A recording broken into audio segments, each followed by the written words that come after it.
Yes. We are back. We are live. Hey, Rockstar. Try this thought on for size. The great philosopher and great thinker Lucius Annius Seneca once said this. It is not because things are difficult that we do not dare. It is because we do not dare that they are difficult. Try that thought on for size. Hello. My name's Josafat Emiliano, and you stumbled onto Hey Rockstar. Listen, we got an awesome show for you today. And Miguel, do the thing, yo. 1, 2, 3. 1, 2, 3. Let's go. Hey Rockstar, welcome. This is a show devoted to bringing value to those interested in starting a side hustle or side business. Whether you're looking to be dual vocational, full-time, part-time, or sometime, I bet our stories will entertain you, encourage you, and empower you to become the rock star of your business and industry.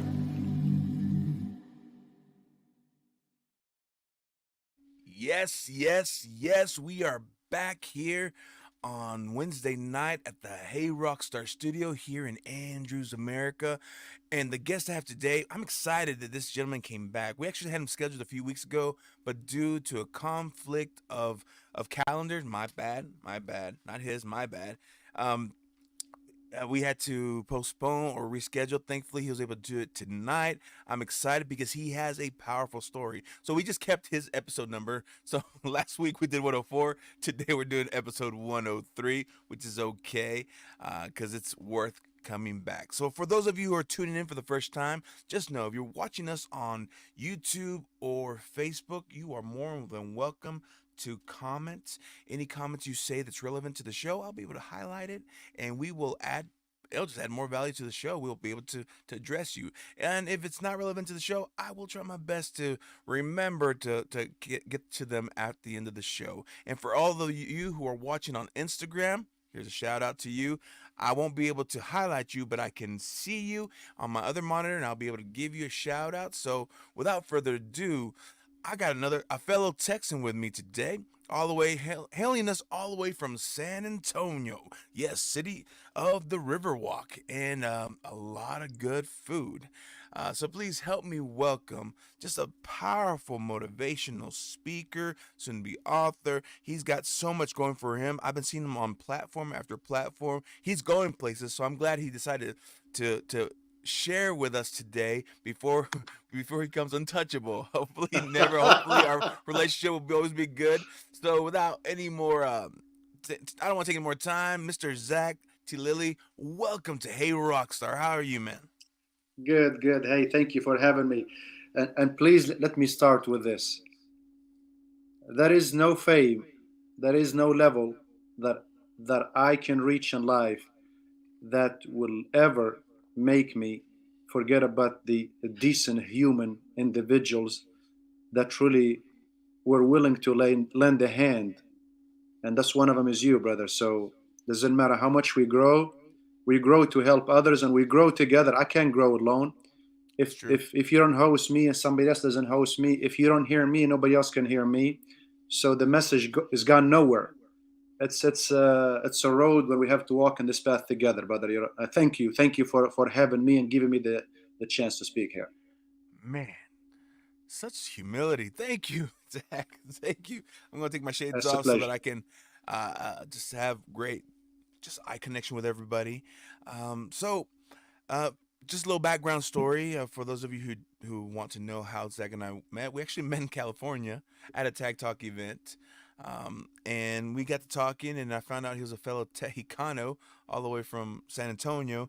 And well, of course, at the time, I was still in my transitioning from Nashville back to Texas. But here we are in the motherland. I like to call Texas the motherland.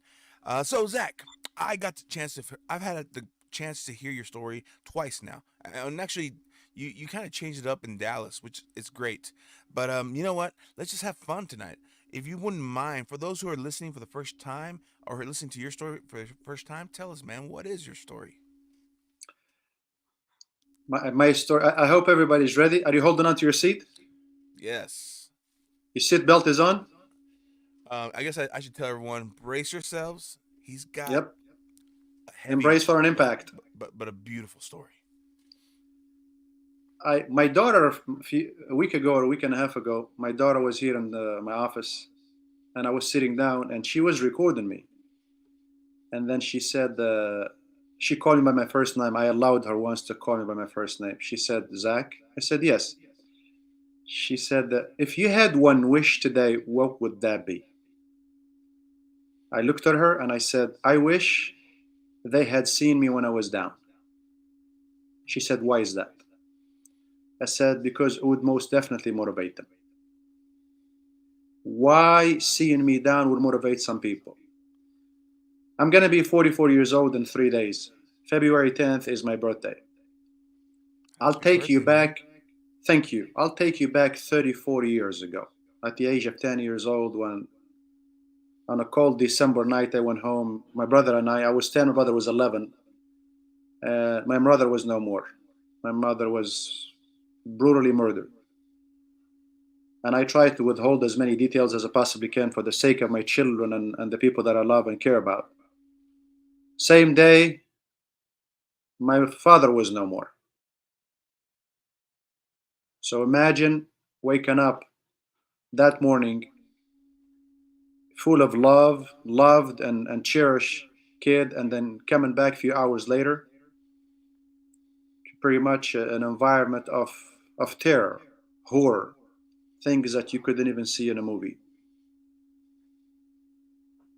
At that moment, your world ends, and everything around you tell you that this is it. You have come to an end. Your parents are no longer here. You and your brothers and sisters are young.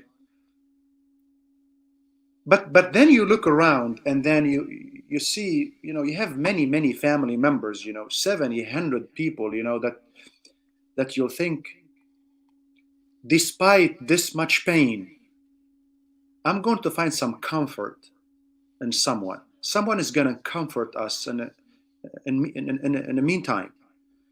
We're not going to heal from that wound, but we were looking for some comfort so we can heal.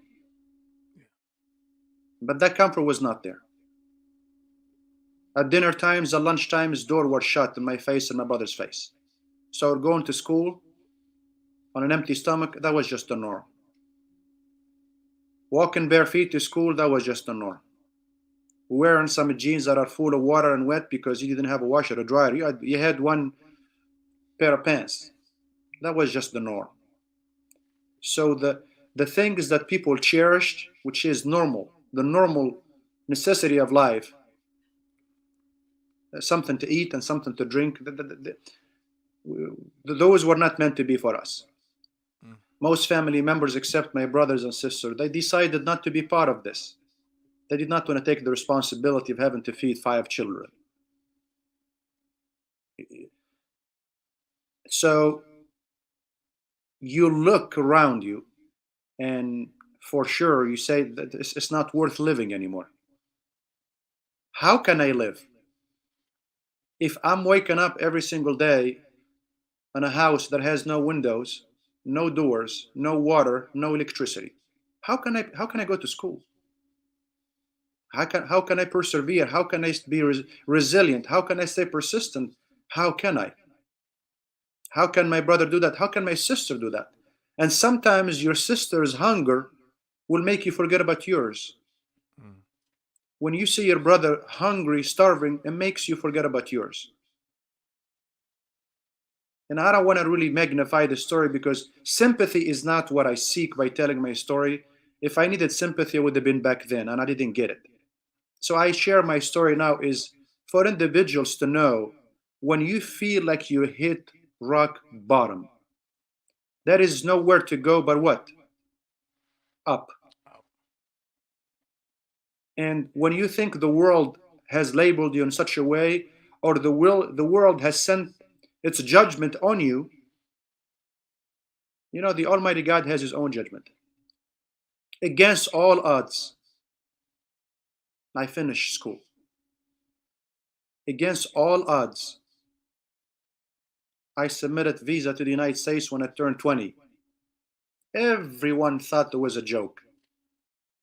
How could this 10 years old, orphan, homeless, hungry, thirsty, lost, emotionally distraught, how can this guy actually think that he can apply for a visa to the United States, home of the brave, land of the free? This guy couldn't even eat. He's talking about the American dream. But again, fear knocked on the door and faith answered it, and no one was there. That's when you realize that fear is nothing but fear is false evidence appearing real. That's what Les Brown said. Yeah. There was nothing to be afraid of anymore. That was nothing to worry about anymore. And you had one decision. Adversity in all of its forms came at us, and it came all at once. It saved no energy. It held nothing back. It was coming, and it was coming with all of its force. But little did adversity know that the Almighty God and his mercy was there all along with all of his force. You can't knock a mountain down held by the hands of God, can you? To my surprise, I was sitting down and I got a phone call says that not only that you are going to the United States, your interview has been waived. I looked at myself and said, okay, hold on a second now. Zack Tlili, the one that's still Zack Tlili, the one that's wearing torn shoes as we speak at the age of 20, Zack Tlili that has broken teeth. When I smile, I used to smile this way because I didn't like for girls to see me without a tooth. This guy, you tell me, that got approved for a visa without an interview? As they say, we have a verse on the Holy Book. It says, they made their plans, and God made his plans. And God is the best of planners. To my surprise, I get approved for a visa to the United States. I came to the States at the age of 20. And you think as soon as you land in the United States, you think like, you know what, this is it. I made it. That's it. That's Josafat. I'm sure by the time I get out of the airport, it's going to be a suitcase full of dollars. And that's it. Life is good now. Everything changed. Little did I know that the new chapter of adversity and hardship is yet to begin. Yeah. What happens now? What happened when you make it to the United States? What are you going to do next? Who did you come to? Who are you going to? Nobody. You're going to the unknown. Then I called my brother 3 days after my arrival to New York. I said, brother, I want to come back home, brother. I can't do this. He said, Zach, you overcame about anything. You have overcome more than most men can when you are 10. You can overcome this, and now you're 20. Be a man, and don't you make this phone call to me, tell me that you're going to give up on your dream. So I decided to keep going. Slowly but surely, 9/11 happened. And you can just imagine what happened a year after my arrival on 9/11, and me being a man of Muslim faith. Yeah. So you know what happened now. Like, oh my God, here comes the the terrorist. That's the famous word. Everyone just starts pointing fingers. Oh, I got all of them. But you know what? You know what's the funny thing? It meant nothing. Hmm. At the age of 10, I was called a homeless. I was called an orphan. Ah. Everybody pointed the finger at me at the age of 10, 11, 12, 15, 16, 20. So what is it you're doing different now?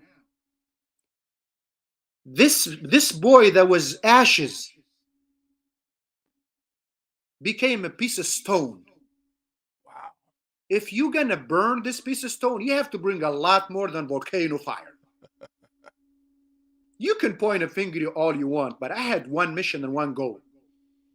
Look forward. And the best thing about Kellen Heller said, most people don't succeed in life because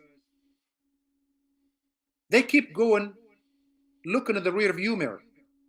But if you think about it, if you're driving a car, the windshield is much bigger than a rear view, right? Yep. There is nothing to look at if you're looking back. You got to keep looking forward. And doors were closed in my face over and over and over. But Kellen Harris said, people, when door closes, one opens. But people don't actually look at the open doors. They just keep watching the one that's closed. That's right. Just like the man in the freezer. This is a true story. A man that actually walked into a freezer. And the door closed on him. It had like a lot of ice inside the freezer, and the door is so big and it's shut. He had so much panic that he was pounding on the door, and before he knew, he actually couldn't breathe anymore, and he actually died inside the freezer. When they came to open the freezer the next day, they didn't have to turn the knob. The door was never closed all the way. He could have just pulled the door. Wow. But all he was looking at is closed. He was pounding instead of pulling the knob. And that's what most people do, Josafat. Most people are looking at the closed door, but they're not looking up. What is the window? There must be another way. You can call me terrorist all you want. You can call me orphan all you want. I could be broke like a joke all you want. But I'm on a mission. Adversity came and I had two choices. Make adversity my wheels to surrender, crumble, failure, or grab it by the horn and make it my wings to success. And I didn't have anything to look at. Earl Nightingale said, stop the ideology of look before you leap. There is nothing to look at, my brother. You can look back at the future and learn from your lessons. Yeah. You can look in the present now and see what's going on for you. But there is nothing to look at. The bombers in the Atlantic in World War II and World War I, whatever the case might be, they had no navigation. When they took off, they had no idea where they were going because there was nothing to look at. They were on a mission, protect the Atlantic. Christopher Columbus, when he sailed, he had no idea where he was going, did he? But he just went for it. So he didn't look. He just leaped. That's what I did. I leaped. And I said, I'm meant for more. I survived much worse than what could yet to come. And there is no reason why I wouldn't reach the level that I wanted to reach. God had always been my ally. And when I realized that after that phone call saying your visa interview had been waived, if I could explain that feeling, I really would, but I can't. I realized all along, ever since I lost my parents, that I had the best ally. God was always on my side. Yes, I struggled. Yes, I felt hunger. But he was building me for something much, much, much bigger. Mm-hmm. He was molding me in such a way that life can throw anything at me. I have a gentleman on a podcast a couple of weeks ago asked me, he goes, what keeps you motivated? I said, what could you throw my way? that will stop me from achieving my dreams. At the age of 10, I lost my parents. I walked bare feet. I stole tuna cans from restaurants. I went to school on an empty stomach. My sister was called a prostitute. This is what life threw at me at that age.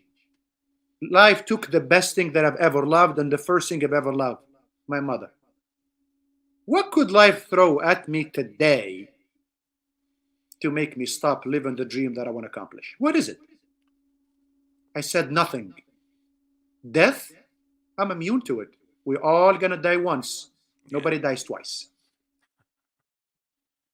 So it's that hunger that I grew up with. But most importantly, my brother said, Zach, you are the one. I've spent all my lifetime savings on you. Once you get there and make a life for yourself, don't forget about your brother. Don't forget about your brothers and sisters. I told him I won't. He said, I was the one here for you. Now you have become the one for them because I can no longer do it. So today, at this state, after I decided to become a motivational speaker, I didn't decide to become a motivational speaker for fame, for income, for anything. Yeah. I I wanted to do it because when I look back at my time, I wish someone was there to lift my spirit up. Mm. I wish someone was there along the way during those dark, rough, cold nights. Zach, you can do it. My brother did, yes. My brother was 17 years old. My brother himself needed motivation. I wish somebody else was there to lift me up at that time. So I decided to go with my message and go global with it. There are so many people that have stories, but I can tell you one thing. If I was sitting in a room with 10,000 people, 9,999 would not have gone through what I went through in my life. And if there is one, perhaps, that has seen it worse, I will probably still doubt. Because once I get to the details of the gruesome details of the events that I lived, that one becomes a zero. So if there are 10,000 people in front of me saying that they cannot accomplish their dream, they can't make it in life, that life is so hard and life is unfair, and why them? Why is it them? Why nobody else? Why can't they? Why? I'll tell them, I'll tell you why. I'm a living example of it. I'm breathing it, I'm living it, I'm feeling it, and no, and I was not born with a golden spoon in my mouth. I was told that I would die under a bridge. I was told that I would become a drug dealer, or that perhaps they might find my body in some disgraced ocean. But today I'm speaking on stage. So if this story doesn't lift somebody up, I don't know what would. That's uh that's the a little bit of my story. So It's a little bit of your story. I wanted to ask about this, and I'm gonna go off book here. Now that you've had a chance, you know what it's like to live in another country and have a hard start. But coming here to the States, I mean, you didn't have it easy towards the beginning either. Like no, sir. people right now, what we see now is the fruit, and most people now who don't know your story will like look at you and call you lucky, and you can just like shut up. It wasn't luck. It was Yeah. it was a life lesson after life lesson, hard school of hard knocks after school of hard knocks. But you have been in the States for a while now. I grew up here, but I've also a good 10, 15 years of my life I had spent working and helping in third world countries and other countries. So I've had exposure to tough living situations out there, helping people. And just in your opinion, and I'm not trying to get any kind of, I'm not too involved into today's topics, but would you say that there is a softness, a mindset of softness on the people here in the States compared to other lives, other countries? Look, People are taking everything for granted. Mm. What what we have here in the state, no matter how broke you are, you have car, you have $5 to put gas, you have a roof over your head, and I guarantee you, perhaps you have a shower. And if you are starving, and you can say, I was eating ramen noodle. If I walk you right now, if I had access to actually go live and show you thousands of children waiting in line to collect a cup of rice that will have to last them for more than 2 days. Of course, they're soft. They're privileged. They are privileged. The world owes them everything.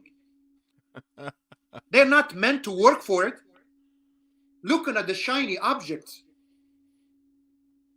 that's all they see. If they see the shiny object, oh, look at what he has.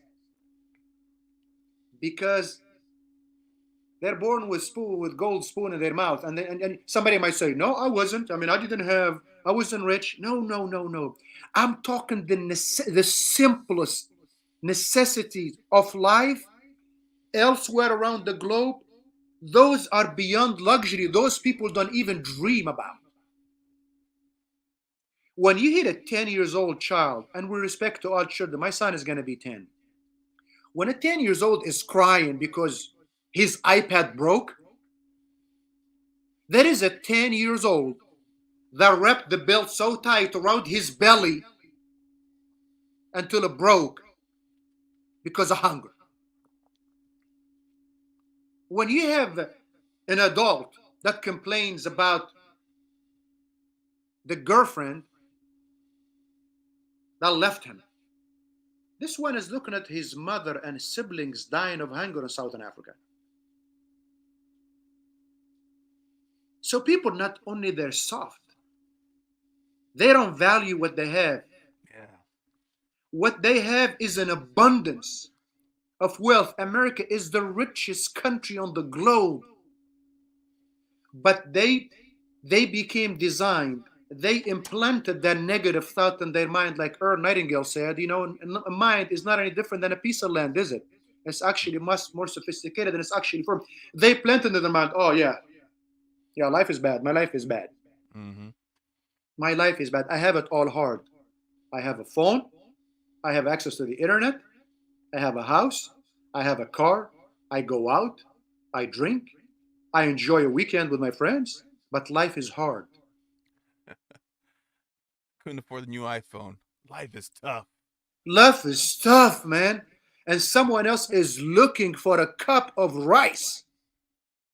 I was wearing pants that are wet. I walked bare feet. I was never looking at a television because we had none. Nonetheless, they have electricity. So if you are looking at a new laptop that's making you sad and disrespecting your parents or your siblings or your significant other because you couldn't have this, you have it all. You're just not being grateful for it. That's that's when I think I start teaching all my men, the guys I'm mentoring, who find themselves in that mindset of, um, they're broken, they've lost their power, and I say, well, let's start, or they just don't see the value where they're at, and like, all right, first of all, let's just start with a simple thank you. You know, Mm, you took a breath. You didn't struggle to take that breath. Start with a thank you with that. And now let's start breaking into an attitude of gratitude. Get into to count your blessings as they sing, people sing. And then you start realizing just how rich you actually are. All right, now let's practice servanthood. Let's practice giving.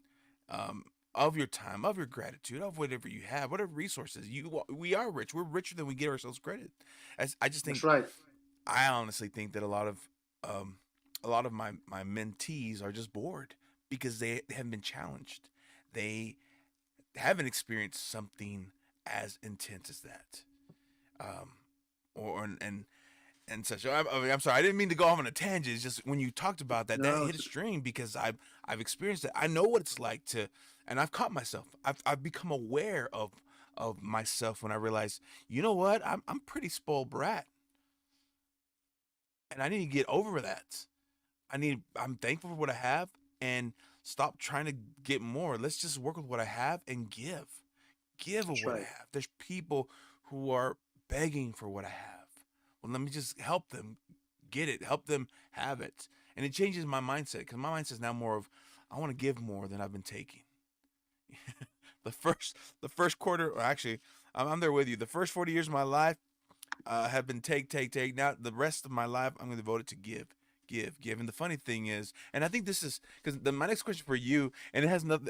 We're just going off book, y'all. Thank you, Zach. The next question would be, well, for you, what is the American dream for you? What's the I tell you, definition? do you want the American dream No. of somebody at 10 years old, or the American dream of the 44 years old? Ooh, so it changes. And no, it doesn't change. Okay, cool. Remember, it's all about the mind. The American dream is the true American dream, not the corrupted mentality that people actually ruined. Mm. The American dream is to live on a country where you're safe, where you're valued, where you're respected, where your rights are protected, where you can go and have a roof over your head, where you can worship whomever you want and love whomever you wish.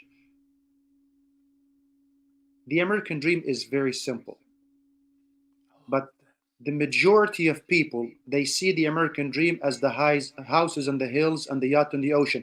And guess what? If you're blessed and humble and have it all, so be it. I promise you, it's not a curse. But that's not the American dream. The American dream of me at the age of 10 was to fill my stomach and be safe and be at a place where I'm respected, not labeled, not called. Go where I can be free of all the misery and all the pain that I lived. So when I landed here, that was the American dream. When I landed, I felt that I was living it. But guess what? Yet I'm still lost. I was still broke. I Mm. had no car. I walked to the gas station. But I felt the American. I felt that safety. I felt that I'm somewhere that can actually be anything he wants. He just have to do the work for it. So no, the idea of the American dream never changed for me. And if you ask me now, what's the American dream at the age of 44? To be safe, to worship whom I want, and love whom I choose, and have a roof over my head, be loved and respected, and be called by my actions, not by my accent or color or gender or sex or faith. Woo! That's the American dream for me. It never changed. But everybody has a definition for it, my Yeah. brother Josafat. And that's the false definition of it. As a matter of fact, I'm going to give you something that will blow your mind. I'm ready for this. This is what you guys paid for. No one paid. This is what you guys tuned in for. America does not give you the American dream. Mm. America gives you the first step at it. When you land in America, you landed where? Home of the brave, Land of land the of the free. free. Now America says, okay, I brought you from whatever distress environment you were at. You landed in my soil. Go make that dream a reality now. Because we're under the impression that the fact we're here and we're born, because how many people actually live in the American dream here? They're all living it, but no one believes it and no one is enjoying it. You know why? Because they never knew what it meant. Oh. Because the American dream for them, oh my God, is I have to have the Porsche. I have to have the Jaguar. It has to be the pool in the backyard. It has to be the trips that I take. No. It's when you walk to your door, when you get out of your car and you walk safe. There are no bombs being dropped over your head. The American dream is not given. You have to earn it. America just gives you the first step. You're on my soil. Step one is on you. That is that is that's it. We can end the show now. 1 minute short. No, that is powerful. That's a mindset. That's it, That's brother. a very important mindset to have. That's And I it. can hear that gratitude. I mean, first of all, it's all there. What is it? I think it is Jim Rohn who once quoted um that destiny says, or the dreams, your goals say, don't give me your seed. Don't and I will grow. Uh, and oh man, I'm misquoting it. I'm misquoting it. It's something to that about the dreams or like soil or something like that. Oh man, okay. I owe it to everyone to look up that quote. But basically, it's about you bring it in and you watch it grow, but you got to do the work. Still got to till it. You still got to water it. That's You still right. got to nurse it. Um, but the fruit itself will come. Have faith It it will has to come. come. We'll have to take steps and we But you have got to to do be your part. grateful. Yes, but you have to be grateful for what you have. When I come home, Josafat, the first thing that happened, both of my son and daughter, they run towards the door. Do you know what that means? They're At my excited to see younger Papa. age, at my younger age, any door I went to, people ran away from the door Ooh, because they did not want to open it for me. I was not welcome. My brother was not welcome. My sister was not welcome. So what's my gratitude now when I open that door and I knock on the door? I have the key to the door, but when I knock, because my kids know that I made it, they run to the door. That's a blessing beyond anything you could ever give me. That's a blessing. My wife, that I've been married to her for 21 years, against all the odds, she married a broke foreigner, man that's labeled as a terrorist. But she saw something else in me. She said, "That's not what I see.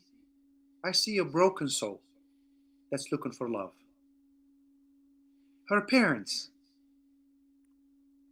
I could live 10 lives and I could never pay back for what they've done for me. I don't want to I don't want to talk too much, but Lori asked me last week about legacy. ooh, you're speaking my She said, language now. what's legacy for you, Zach?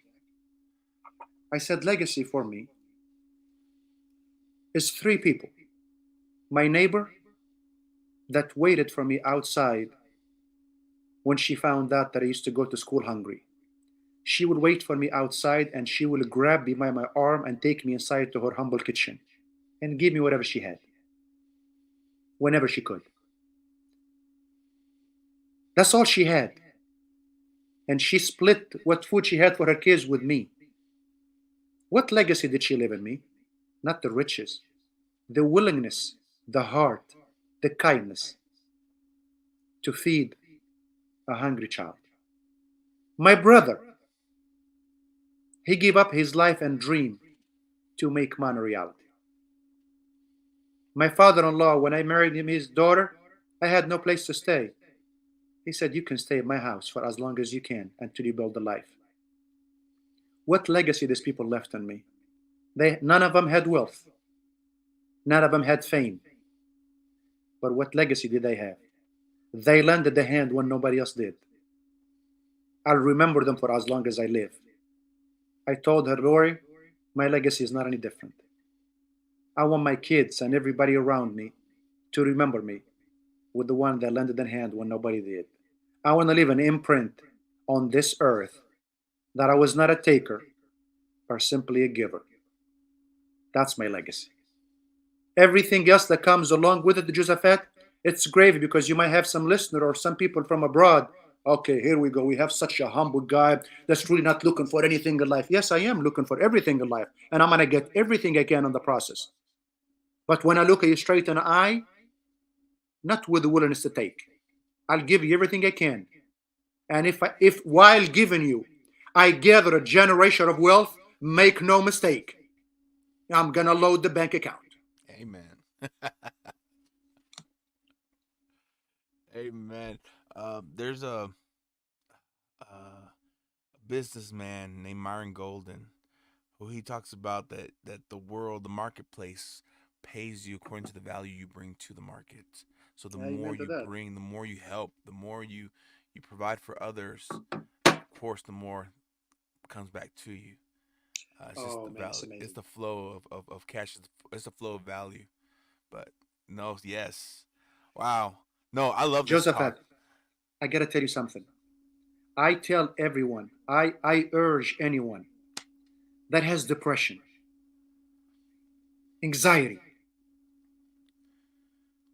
lost hope, try to give a charity.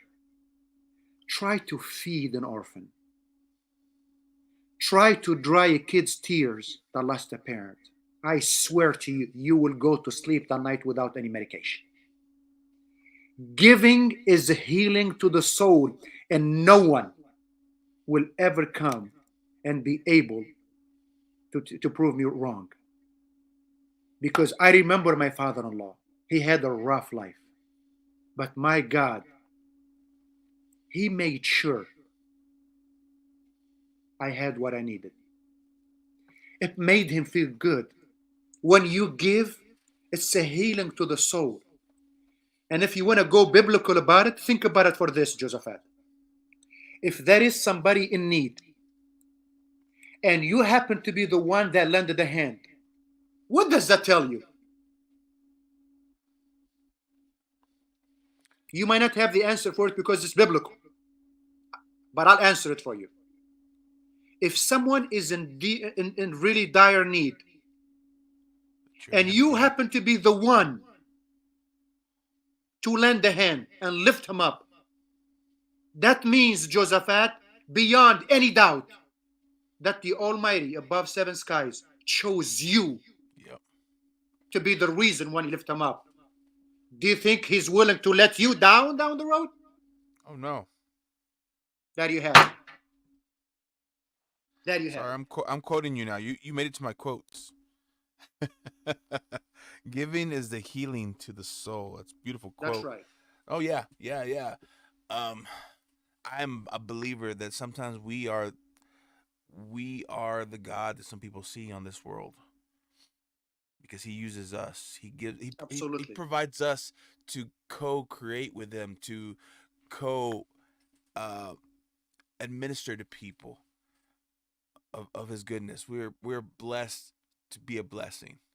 Absolutely. And of course, the more we practice gratitude, the more we are open to listen and to see the need and to provide that heart, that love, man. That's what it is. God is love, and you are loving your fellow man, woman. Uh, I, amen to that. I love how we haven't even got into the questions on entrepreneurship, but this is good. This is great stuff. This is actually it's very needed. It's It's natural, it's brother. very powerful, and most entrepreneurs that I've met, they all have some form of giving in their lifestyle. They have set aside in their minds, no matter where I make it, I give. That's right. I I give to charity. I give to the people in need, or I give to certain organizations, whatever. They know that although they made a lot, oops, it's also so that they can give and I don't know. That's just it's about the law of sowing and reaping. That's right. If you give, you will receive. What you sow, you shall receive. So, if you don't mind me going back to the original conversation, the original questions. So now, what is it that you are working on? What is the business that you are promoting? Currently, so I love to speak. the speaking for me is I like to speak to people that can actually that need my message. Okay. This is really my goal, is to speak to people that can hear my story and know they can find I can my passion is to help individual find the logic version of themselves. I want to interrupt that thought of I can't, I'm not meant to, it's not for me, I don't deserve it, I'm not worthy. I want to interrupt that, whether it's on one-on-one coaching, whether it's speaking to one person or a million, whether it's a group coaching, whatever the case might be. People need to hear that it is possible, it's necessary, it's hard, but when it's done, it's worth it. Yeah.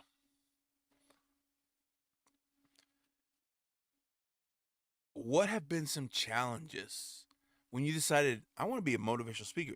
No. When you decided I want to be an international keynote motivational speaker, what were some challenges that you first met into when you first started your journey as a The speaker? first thing, the first thing was invisibility. Who is Zack Tlili? Yeah. Because yeah, I can sit here and say, hey, let me tell you everything that's amazing and everything that I can deliver. But who are you? What authority do you have in the field? That's number one. Number two, with a bitter taste in my mouth, I tell you, I did not find a lot of transparency in the field. It's it's a very, very cutthroat business. I have to admit, and I know it's probably harsh to say, but it goes back to what? Give. Answer the question. If you ask me a question, or my customer, or my client, or my guest, Josafat, ask me the question, I'm going to answer it. I'm not going to send the link for the payment. I thought it was, I thought that the people around you that have been doing it for a long time are gonna show you the way. But then I realized one thing. Les Brown said. He said, "Don't go where the path might lead, but go where there is no path and leave a trail." Whew. Figure it out to yourself, Zach. Sweat, lose sleep. You're not any stranger to it. Find a way. And I continue every single day. It is a challenge for me, Jada, until today. How do we get the next How do we get the next opportunity to speak? And when you reach out to someone, hey, I would like to speak. Oh, let me offer you this $45,000 course. Let me offer you this $75,000 course. Let me offer you this $1 million course. And then you should be ready. Ready for what? Are you gonna be? What am I? Are you gonna give me that opportunity to speak and change somebody's life? Oh, that's on you. So what's the 75,000, 45, and 25,000 for? I have my message. My message is ready to be shared. But when you ask, if I look at my emails right now, there are probably more than 2,000 emails for the last 2 months. And 70% of them, there is a payment link for one single question. And I love this guy, man. This guy is named Jacob Salem. I don't know if you heard about him or not. That's not- If you search for him, you'll find him. He's a motivational speaker, Sounds Uh, familiar. Let me see if I can see his face. just see if you can Google him. Jacob Seller? Yes, Salem, Salem.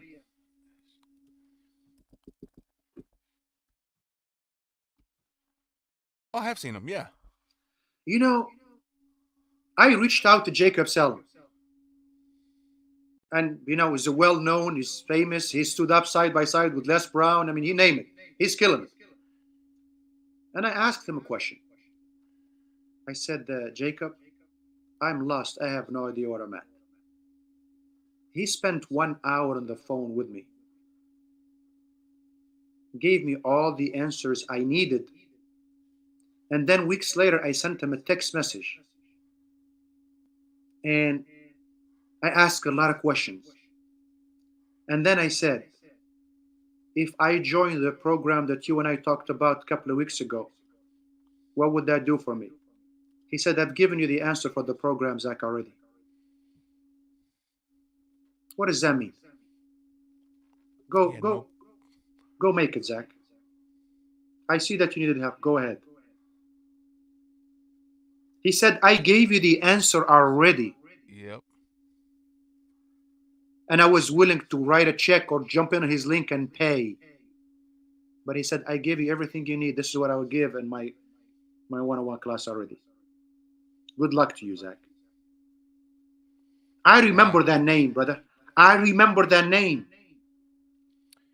And I'll Um, remember him for as long as I can. right now when I That's googled Jacob him, Salem. right now when I googled Jacob Salem, your picture popped up. Yes. You know that's why? that's good news for you. No, I tell you why. I tell you why my name popped up. Because I left him a testimonial, and that testimonial was posted. He posted my testimonial for him. That's the only reason I come up. If you look at the testimonial, you'll see. I see it. I didn't play it, but I saw it. Oh, I just lost that last comment you just said. All he did is he ended promise and over delivered. That's what I said in the testimonial, because I said the testimonial from the bottom of my heart. Because he lended me a hand without sending me a link. And by no means, Josafat, I'm not saying that we're not in the business of making a living. But sometimes you find yourself having one question. One question. If it's maybe two at most. Just lend a hand. Don't be scared to give away your good stuff. Yeah.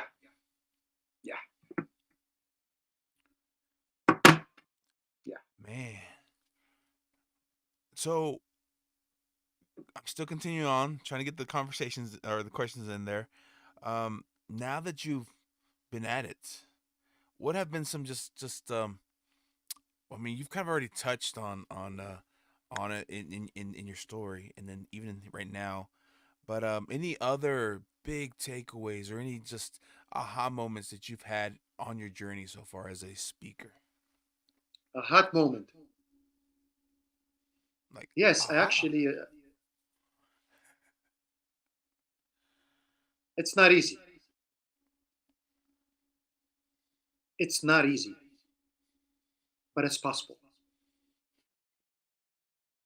You know, it's I learned the Robin formula, Josafat. I The learned the Robin Robin formula. formula, which let me tell you about it. And it's not my formula, just so you know. The Drop it. Robin formula is R. You have to be relentless. You have to know what you want. You have to want it so bad. O. You have to be overcoming. You cannot stop at the first turn. You might bend, but you gotta come back up and look at the setback as nothing but a feedback. B, you have to believe it. You can see it behind me, right here. Believe Believe and and succeed. succeed. Succeed. I, you have to be involved. You have to do the work. You have to be committed. Then you have to sweat. You have to cry. You have to lose sleep. You have to give what you have today for what you want to become tomorrow. Mm. And N, never give up. That's the Robin formula. When I realized this business is hard and tough, I realized that the Robin formula, I learned it here in my speaking days. I never knew that I've been practicing that Robin formula ever before the Robin formula was created. I was 10 years old and I was living it. I wanted that American dream at the age of 13 when I was bare feet. But I stayed at it. Nothing was going to take away from me. I had to do the work. Yeah. So it's not any different. It's a very challenging business, but it's possible. And it's worth it. And I It's live for really it. worth it. and I live for it. And I'll get there with the blessing of God and the amazing help that I get from my wife. You know, and maybe to change the subject a little bit, I'm sure you're familiar with that statement that says, behind every successful man there is a strong woman, right? I've heard that. Yes. You heard that? That's a myth. You know why it's a myth? Because she's not behind you. Thank you. Alongside the successful Zack, that is his wife.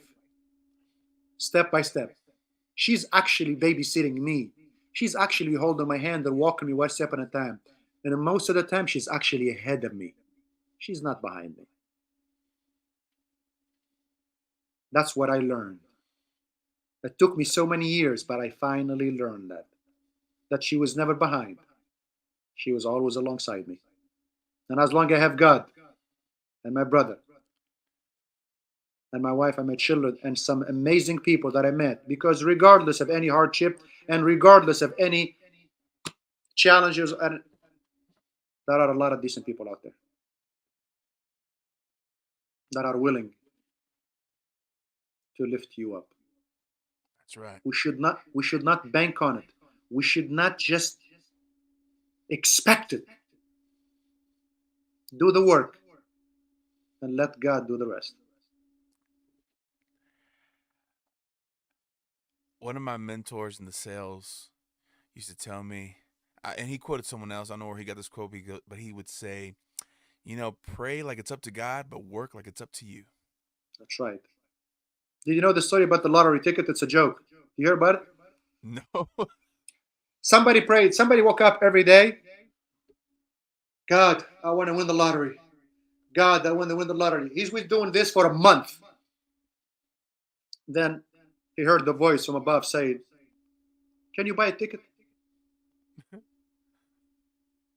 Do the work. But How do you want to win the lottery? You never bought a ticket. It's a joke. But that's what's actually happening. People, they want the result. They want to see what Josafat has. They want to have what you have, but they're not willing to do the work for it. They're not willing to shed tears and walk in cold snow and charcoal and fire and become ashes and raise from the ashes. They're not willing to do that. And if they're not willing to do that, that would be exactly what they're at. They were that yesterday, they will be there today, and they will be there tomorrow. And a lot of the successful people, the people that want it so bad, you know what, they want to climb up so high? Do you know why? Because they know the bottom is overcrowded. That's why they climb up and they keep climbing. yeah. That's what happened. And there is a saying that says, most of these people believe in what? Good things come for those who wait. Hey, that's a very good statement. But guess what? They're missing the second part of the statement. Good things come for those who wait, but only the leftover of the ones that hustle. Remember that. Good That's the things come true to those meaning who of it. wait, but it's only the leftovers of those who hustle. Oh man. Yes. I think So I we just have to want it so bad, and we have to know what is it we want, what gives us a rich life, what will give us that burning sensation, what will ignite that charcoal in us. What is it? What are we willing to give up today for what we will become tomorrow? If we have to give up everything, give it up. Because tomorrow will be the best day of your life. my mentor now, Brandon, you know him, Heinz. That's one thing he always says. What needs to die for you to have what you want? But I love whenever we first met him, um, that's what he would say. That's the first question he'd ask everyone. What do you want? That's right. Because most people they don't even get that far. Yep. My man, I don't know what else to ask you. It's been a good talk. You've It has been. brought so much. You brought so much power and emotion into it too. I love it. I love it. I That's love the your heart, man. drive. I love your just your passion for those who need what you have. So on that note, I did put a link to your website, but if anyone wants to meet with you, if anyone wants to call you and book you for a speaking engagement, or just wants to connect with you, where's the best way that people can connect with you? Look, I made it very, very easy. My wife shared her thoughts with me. She said, Zach, you come across as someone that's willing to help, to lend a hand, and willing to be there. Make it easier for people to reach out.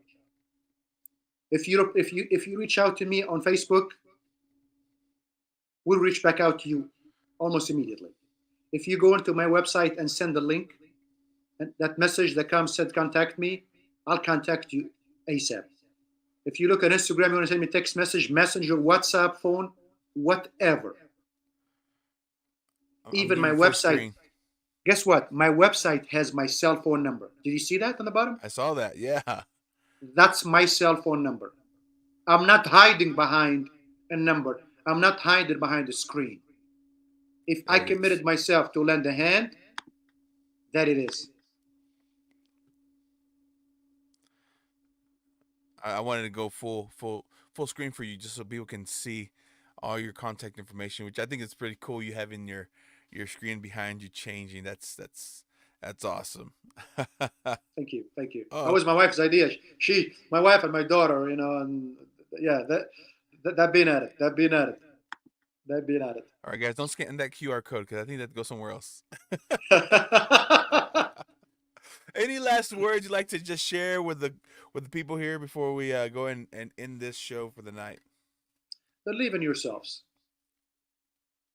Believe in yourself and find out what ignites you, what turns that charcoal in your heart, what gives you the spark, what gives you a rich, fulfilling life. What is it? Because you cannot know where you're going if you don't know where you're at today. Map your life, put a plan. Because the reason I say put a plan and map your life, I give you an example of a ship that's leaving the harbor that has a captain, it has a crew, it has the sails, it has a navigation, it has a destination. 99.99% of the time is going to reach its final destination, isn't it?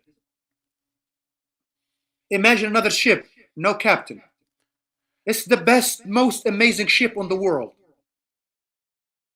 On harbor, no navigation, no captain, no sails, no destination. Where will it go? It starts with a map, but you have to know where you're at today in order to make it to where you're going. And you can never go forward in life looking in the rear view because you might run into yourself. Mm-hmm. Mm-hmm. Thank you. Thank you for those words. Thank you for inspiring, motivating, encouraging, empowering the guests today, my audience today. Ladies and gentlemen, that's Zack Tlili hailing to us from San Antonio, Texas. Thank you for being on today, boss.